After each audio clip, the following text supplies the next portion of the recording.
మన విక్టరీ వెంకటేష్ టాలీవుడ్లో star hero. ఆయన ఇమేజ్కి ఆయన చాలా దూరంగా ఉంటాడు. విభిన్నమైన కథలను ఎంచుకుంటూ తనకంటూ ప్రత్యేక శైలిని ఏర్పరచుకుంటారు. ప్రస్తుతం బాబు బంగారంగా మన అందరి ముందుకు వస్తున్నారు.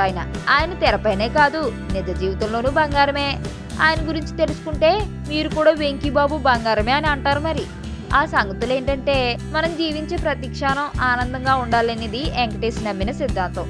అందుకే ఎక్కడున్నా ఏం చేస్తున్నా హ్యాపీగా ఉండమంటారు. చెప్పడమే కాదు, చేసి చూపించారు. వివిధ కార్యక్రమాలప్పుడు వెంకీ ప్రజల్లోకి వస్తే స్టార్నంటూ కామ్గా హుందాగా ఉండకుండా అక్కడి వారిని నవ్వించే ప్రయత్నం చేస్తారు. వైజాగ్ హుదూద్ బాధితులకు సహాయార్థం చేసిన షోలో వెంకీ అల్లరి ఎవరూ మర్చిపోలేరు. తెలుగు సినీ పరిశ్రమలోని నటులందరితోనూ వెంకీ స్నేహంగా ఉంటారు. చిన్న పెద్ద అని తేడా లేకుండా ఇట్టే కలిసిపోతారు కూడా. శత్రువులు అంటే లేని హీరో మన వెంకీ బాబు. ఏ రంగంలోనైనా ప్రముఖులపై విమర్శలు వస్తుంటాయి. ఎంత మంచిగా ఉన్నా కొన్ని వివాదాలు చుట్టుముడుతూ ఉంటాయి. వెంకటేష్ 30 ఏళ్లుగా ఇండస్ట్రీలో ఉన్నా ఎప్పుడు కాంట్రవర్సీలు చిక్కుకోలేదు. వివాదాలకు ఆమడ దూరంలో ఉంటారు.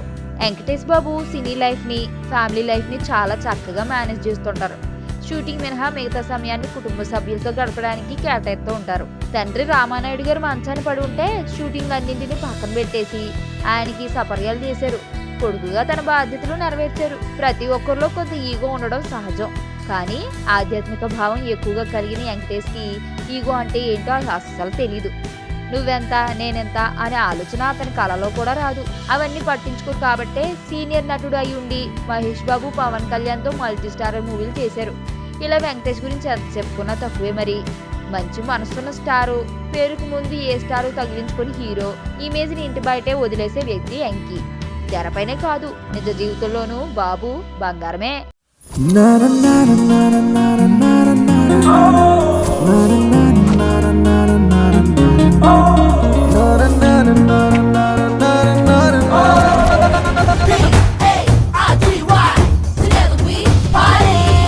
ఓ పాప బాబారాందే బ్యాచ్ అనమాట. అన్నాడు